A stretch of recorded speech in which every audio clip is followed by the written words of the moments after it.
خاطب کیا کہ محبوب صلی اللہ علیہ وآلہ وسلم آپ ان سے یہ کہہ دیجئے، اس بات کا یہ جواب ہے، اس بات کا یہ جواب ہے۔ اللہ جواب دے رہے ہیں لیکن قل کے ذریعے سے، اے محبوب آپ کہہ دیجئے، آپ کہہ دیجئے۔ لیکن قربان جاؤں رب کریم کی ذات پہ، جہاں وَإِذَا سَأَلَكَ عِبَادِي عَنِّي، ساجد فرمایا کہ جب اللہ تعالیٰ نے یہ انداز اختیار کیا کہ بندے جب میرے بارے میں پوچھیں تو اللہ نے یہ نہیں فرمایا کہ قل فإنی قریب، آپ ان سے کہہ دیجئے کہ میں قریب ہوں۔ اللہ نے فوراً کہا فإنی قریب، میں تو ہوں ہی قریب، یعنی مجھے ڈھونڈنے کے لیے، مجھ سے مانگنے کے لیے، مجھے تلاش کرنے کے لیے تمہیں درمیان میں کسی قسم کے واسطے کی کوئی ضرورت نہیں ہے، کوئی گنجائش نہیں ہے۔ بس اللہ تعالیٰ کا نام لو، اللہ کو یاد کرو۔ یقین کریں جب بندے کا تعلق اللہ سے جڑتا ہے نا، اللہ تعالیٰ پھر ایسے راہیں کھولتے ہیں۔ ہماری جو یہ آیت کریمہ چل رہی ہے والذین جاہدوا فینا لنہدینہم، قربان جائے، یعنی بہت سی باتیں اسے نکل آتی ہیں۔ اللہ ایسے راستے کھولتے ہیں، ایسے راستے کھولتے ہیں۔ مجھے واقعہ یاد آ گیا، حضرت عمر رضی اللہ تعالیٰ، اب ظاہر بات ہے خلیفہ وقت ہیں اور اتنے جلالی کہ ان کے درے سے ہر بندہ ڈرتا ہے، کانپتا ہے۔ اللہ کی شان کہ ایک شوخ چنچل نوجوان، ہاتھ میں شراب کی بوتل ہے، شراب پیتا نشے میں مست گھر سے نکل پڑا۔ اب وہ اللہ کی شان یہ کہ سامنے حضرت عمر رضی اللہ عنہ تشریف لے آئے، اب اس کے ہاتھ میں شراب کی بوتل ہے اور حضرت عمر کے ہاتھ میں درا ہر وقت ہوتا تھا۔ اب اس کی جب نظر پڑی نا تو وہ شراب کا نشہ رفو چکر ہو گیا۔ اب حضرت عمر رضی اللہ عنہ کو دیکھ کے وہ ڈر گیا اور بوتل جو ہے وہ پیچھے چھپا لی اور اس نے کہا کہ آج میری خیر نہیں ہے، آج میری خیر نہیں ہے۔ حضرت عمر رضی اللہ عنہ نفس نفیس سامنے سے تشریف لے آئے ہیں تو میری تو آج خیر نہیں ہے۔ تو کہتے ہیں کہ حضرت عمر رضی اللہ عنہ قریب پہنچے تو اس نوجوان سے پوچھا کہ کیا بات ہے، ہاتھ میں کیا ہے، کیا چھپا رہے ہو؟ اب وہ ڈرا تو اس کی زبان سے نکلا کہ حضرت سرکہ ہے۔ کیا ہے؟ شراب کی بوتل تھی، اس نے کہا سرکہ ہے۔ کہتے ہیں کہ اللہ کی شان ایسی کہ اس نوجوان نے اللہ رب العزت کے ساتھ دل ہی دل کے اندر تعلق جوڑا اور معافی مانگی، اے اللہ آج مجھے معاف کر دے، آج بچا لے، آئندہ کبھی شراب کو ہاتھ نہیں لگاؤں۔ پکی توبہ کی، اے اللہ کبھی بھی آئندہ شراب کے قریب نہیں۔ اللہ کے ساتھ تار جوڑ لی۔ جب اس نے اللہ کے ساتھ تار جوڑی، اللہ سے معافی مانگی صدق دل کے ساتھ، تو کہتے ہیں کہ حضرت عمر رضی اللہ عنہ نے اس کی بوتل جب پکڑی اور بوتل پکڑ کے اس کو سوگا چیک کیا تو اللہ تعالیٰ نے اس شراب کی بوتل کو سرکے میں تبدیل فرما دیا۔ اللہ کے لیے کوئی مشکل نہیں ہے، اللہ جو چاہے کر سکتا ہے۔ تو اس آدمی نے اللہ کے ساتھ براہ راست سے تعلق جوڑا، اللہ سے معافی مانگی، اللہ تعالیٰ سے توبہ استغفار کی، اللہ تعالیٰ نے اس کے لیے راستہ ہموار کر دیا۔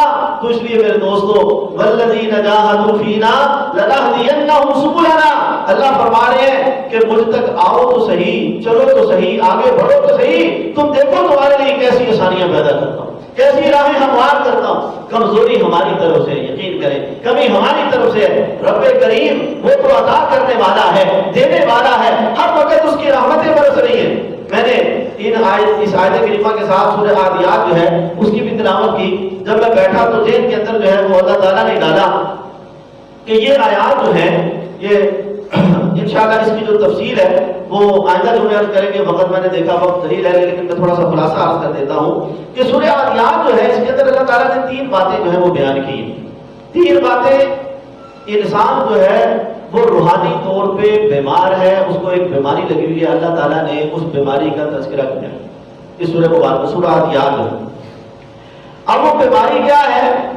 وہ اللہ تعالیٰ نے فرمایا ان الانسان لربہ لکنود، انسان کو جس طرح انسان جو ہے وہ جسمانی بیماریوں میں مبتلا ہو جاتا ہے نا، انسان کو بخار ہو گیا، کھانسی ہے، زکام ہے، اللہ معاف فرمائے، بڑی بڑی بیماریاں بھی لگ جاتی ہیں، تو اسی طرح روحانی بیماریاں بھی انسان کو لگ جاتی ہیں۔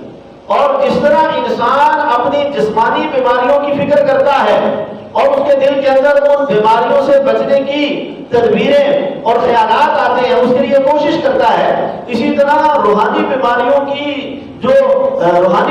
سے بچنے کی ہمیں تدبیر جو ہے وہ بھی اختیار کرنی چاہیے اور اس سے بچاؤ کی تدابیر بھی اختیار کرنی چاہیے۔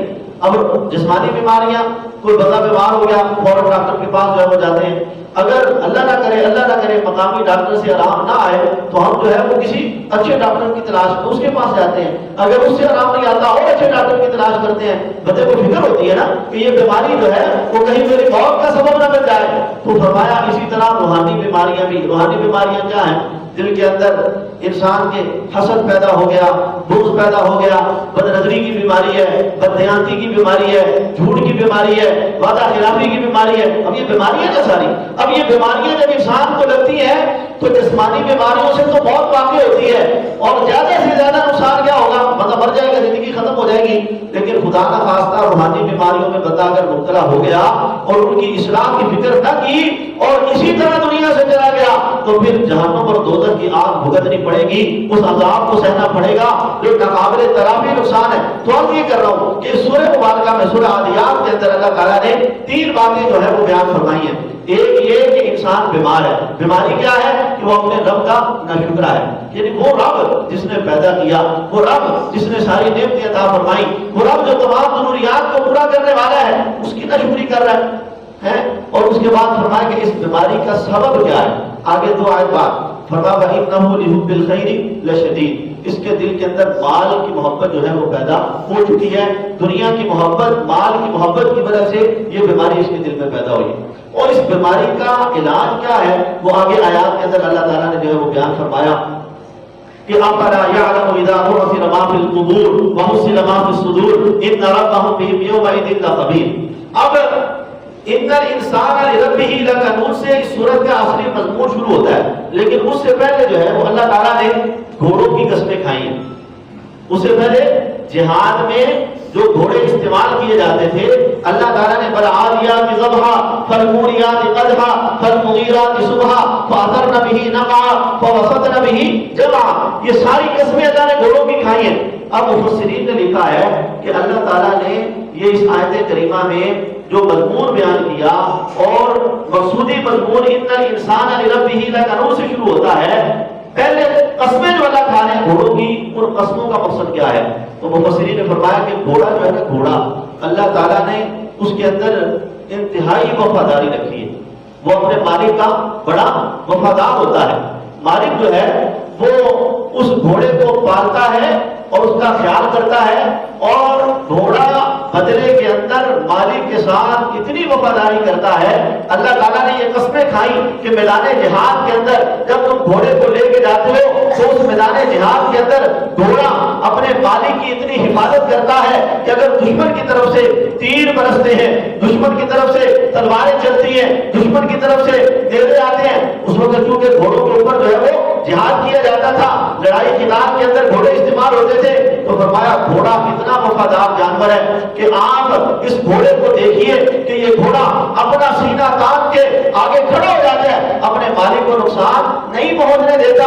اپنی طرف سے وہ جتنے بھی تیر آ رہے ہیں، وہ تلواروں کے وار ہو رہے ہیں، نیزے برس رہے ہیں، وہ اپنا سینہ آگے تان کے کھڑا ہو جاتا ہے اور اپنے مالک کو نقصان سے بچاتا ہے. تو اللہ تعالیٰ توجہ دلا رہے ہیں، اے میرے بندے یہ گھوڑا تو اس کا مجازی مالک ہے، حقیقی مالک نہیں ہے. اس گھوڑے کو پیدا تو نے نہیں کیا، اس کو روح تو نے عطا نہیں کی، جسم تو نے نہیں دیا، صرف 2 وقت کا اس کو کھانا دیتا ہے. اس کے بدلے میں یہ تیرے ساتھ کتنی وفاداری کرتا ہے کہ تیرے لیے اپنی جان قربان کرنے کے لیے تیار ہو جاتا ہے. اے میرے بندے تو میرا بندہ ہے، تجھے پیدا میں نے کیا، تجھے جسم میں نے عطا کیا، تجھے روح میں نے عطا کی، تجھے ساری نعمتیں میں عطا کرنے والا ہوں. ان الانسان لربہ، رب کہتے کسے ہیں؟ رب اس ذات کو کہا جاتا ہے کہ جو انسان کو وہ بتدریج پال کے حد کمال تک پہنچا دے، اس ذات کو رب کہا جاتا ہے. اس رب کی تشریح انشاءاللہ آئندہ جمعے میں عرض کروں گا، لیکن میں صرف اشارہ دے رہا ہوں کہ اللہ تعالیٰ یہ فرما رہے ہیں کہ اے میرے بندے گھوڑا اگر تیرے خیال رکھنے کی وجہ سے اور 2 وقت تو اس کو چارہ ڈالتا ہے، اس کی وجہ سے تیرے ساتھ اتنی وفاداری کرتا ہے، تو میں تو تیرا رب ہوں، تجھے پیدا میں نے کیا، تجھے ساری نعمتیں میں عطا کرتا ہوں، تو تجھے میرے ساتھ کتنی وفاداری کرنی چاہیے، تجھے میرے لیے کتنی قربانیاں دینی چاہیے. لیکن افسوس کہ انسان اللہ کی ذات کے لیے قربانی دینے کے لیے تیار نہیں ہوتا، بلکہ اپنی نفسانی خواہشات پر اللہ کے حکموں کو قربان کر دیتا ہے. انشاءاللہ تفصیلی بات جو ہے وہ آئندہ جو میں عرض کریں گے. اللہ تعالیٰ سمجھنے کی عرض کرنے کی توفیق